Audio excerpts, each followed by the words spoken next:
इस संसार में आने वाला प्रत्येक बालक संपूर्णतः संस्कार रहित होता है। उसके अंतर पर ना किसी अच्छे संस्कार के चिन्ह अंकित होते हैं, ना ही बुरे संस्कार के। अर्थात जन्म से बालक में ना कोई गुण होता है और ना ही कोई दोष। तो ये दोष अथवा गुण किस प्रकार प्राप्त होते हैं, क्या हमने कभी विचार किया है? जो बात माता पिता के मुख से निरंतर सुनी जाती है, वही बात उनकी संतानों के हृदय का संस्कार बनती है। जैसे किसी गांव में नदी तट तक एक पगडंडी बन जाती है केवल उस मार्ग पर बार बार चलने के कारण।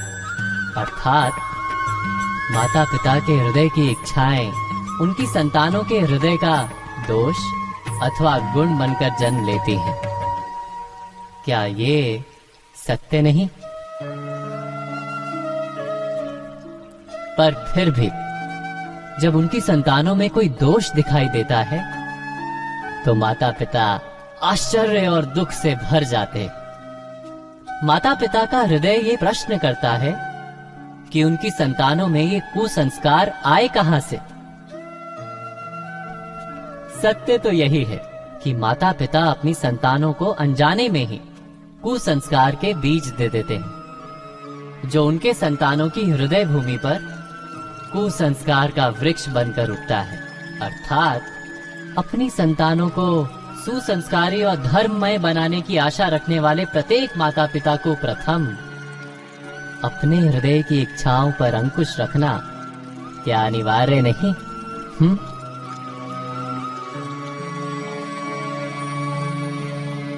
प्रत्येक माता पिता इस पर विचार अवश्य कीजिएगा।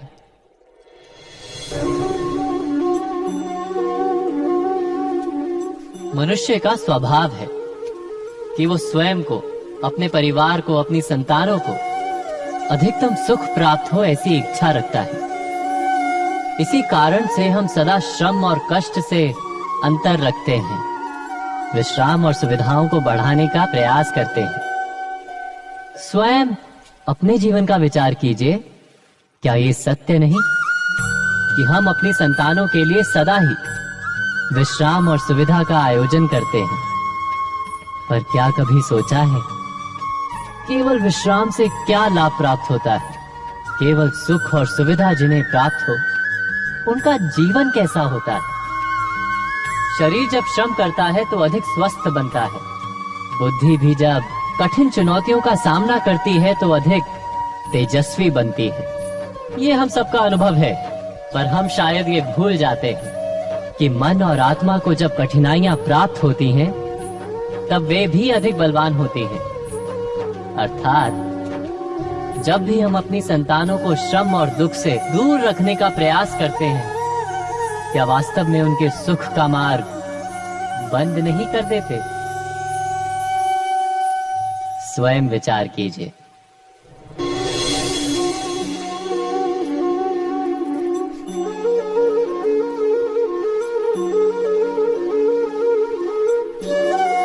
ज्ञान प्राप्ति सदा ही समर्पण से होती है, ये हम सब जानते हैं। किंतु समर्पण का वास्तविक महत्व क्या है? क्या हमने कभी विचार किया? मनुष्य का मन सदा ही ज्ञान प्राप्ति में विभिन्न बाधाओं को उत्पन्न करता है।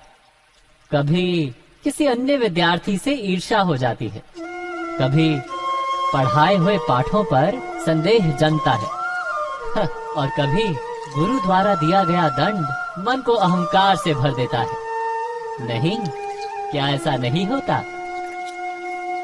न जाने कैसे कैसे विचार मन को भटकाते हैं और मन की इसी अयोग्य स्थिति के कारण हम ज्ञान प्राप्त नहीं कर पाते। मन की योग्य स्थिति केवल समर्पण से निर्मित होती है। समर्पण मनुष्य के अहंकार का नाश करता है। ईर्ष्या, महत्वाकांक्षा आदि भावनाओं को दूर कर हृदय को शांत करता है और मन को एकाग्र करता है। वास्तव में ईश्वर की सृष्टि में ना ज्ञान की मर्यादा है, ना ज्ञानियों की। गुरु दत्तात्रेय ने तो गाय और श्वान से भी ज्ञान प्राप्त कर लिया था।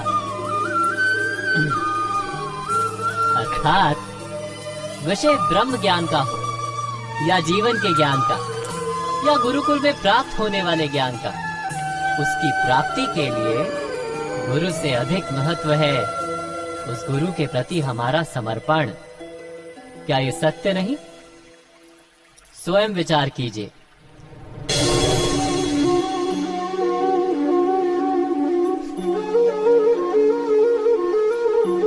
एक ही गुरु के पास शिक्षा प्राप्त करने वाले सारे शिष्य एक समान विद्या प्राप्त नहीं कर पाते। सारे शिष्य गुरु की बातें सुनते हुए अवश्य दिखाई देते हैं, उनकी पूजा करते हुए दिखाई देते हैं, किंतु एक समान विद्या प्राप्त नहीं कर पाते। क्या कभी विचार किया है ऐसा क्यों होता है? सत्य तो ये है कि विद्या प्राप्त ना कर पाने वाले शिष्य समर्पण का दिखावा तो करते हैं, किंतु समर्पण का वास्तविक अर्थ नहीं समझ पाते। गुरु के चरणों में फूल चढ़ाने से अथवा गुरु का आदेश मानने मात्र से क्या समर्पण सिद्ध होता है?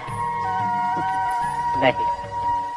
समर्पण का वास्तविक अर्थ है जब गुरु के प्रति मन में कोई संदेह ना रहे, गुरु के मुख से आदेश निकले उससे पूर्व शिष्य उस कार्य को पूरा कर दे। गुरु के विचारों के साथ शिष्य के विचार एक हो जाए। शिष्य जब तक अपने गुरु में ब्रह्मा विष्णु महेश इनके रूप ना देख ले, तब तक उसका समर्पण सत्य नहीं। वास्तव में समर्पण किसी कार्य का नाम नहीं, समर्पण तो हृदय की भावना और मन की स्थिति का नाम है। अर्थात हमारे अज्ञान में क्या दोष केवल हमारे मन का नहीं? स्वयं विचार कीजिए।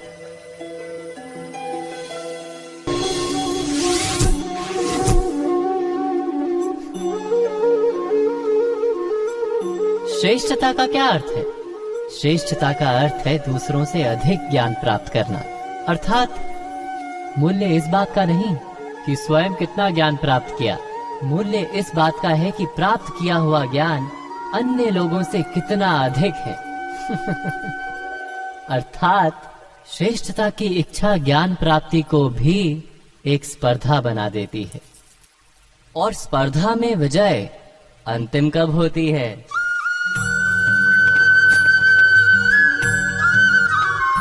कुछ समय के लिए तो श्रेष्ठ बना जा सकता है, किंतु सदा के लिए कोई श्रेष्ठ नहीं रह पाता।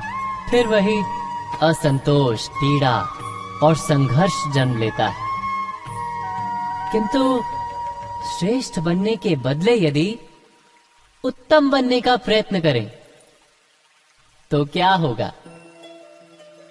उत्तम का अर्थ है कि जितना प्राप्त करने योग्य है वो सब प्राप्त करना, किसी से अधिक पाने की इच्छा से नहीं, मात्र आत्मा की तृप्ति हेतु कुछ प्राप्त करना। उत्तम के मार्ग पर किसी अन्य से स्पर्धा नहीं होती, स्वयं अपने आप से स्पर्धा होती है।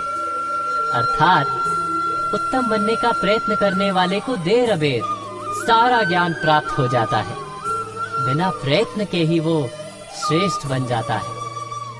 किंतु जो श्रेष्ठ बनने का प्रयत्न करता है वो श्रेष्ठ बने या ना बने, उत्तम कभी नहीं बन पाता।